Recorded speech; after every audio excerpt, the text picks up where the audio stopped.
Bonjour à tous, bienvenue pour cette nouvelle édition de Pourquoi Padré.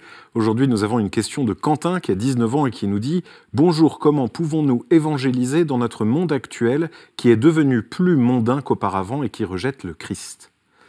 Alors merci pour cette question, cher Quentin, merci pour ce désir d'évangéliser. La première chose que j'aurais envie de vous dire, c'est que le monde n'est pas beaucoup plus mondain qu'autrefois parce qu'il a toujours été le monde. Et donc le propre du monde est d'être mondain. Et donc Saint Jean le disait déjà, et à l'époque du Christ déjà, le rejet était présent. La difficulté pour les hommes de tous les temps, c'est d'accepter l'altérité, d'accepter le tout autre qu'est Dieu.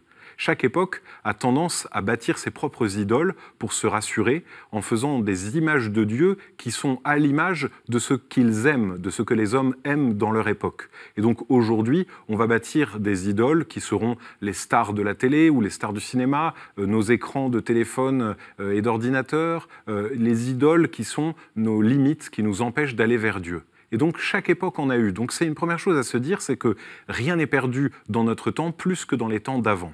Et donc, l'évangélisation est toujours une forme de combat, c'est-à-dire se battre contre notre propre tendance à vouloir nous-mêmes être mondains et essayer d'aller au monde sans lui faire violence, mais en allant au-delà de sa propre violence pour qu'il entende le message du Christ. Évangéliser, c'est quoi? Évangéliser, c'est mettre au contact de Dieu et révéler à ceux qui avancent dans la tristesse ou dans les ténèbres que Dieu est là, il les aime et il les attend.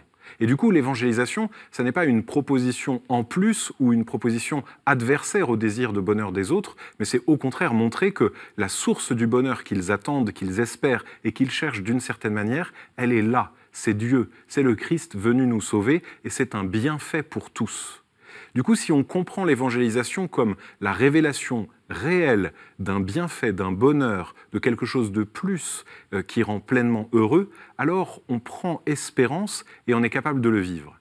Et puis, ce qu'il faut toujours avoir en tête lorsqu'on évangélise, c'est que c'est bien Dieu qui sauve et c'est bien lui le vrai évangélisateur. Nous sommes des serviteurs inutiles, nous sommes des passeurs qui sommes bien fragiles, bien imparfaits, mais Dieu a besoin de nous pour faire notre petite tâche. Alors plutôt que de se désespérer face au monde entier, eh bien soyons pleins d'espérance pour nous-mêmes et pour le petit monde qui nous entoure. C'est cela notre charge et ça, nous pouvons bien l'accomplir.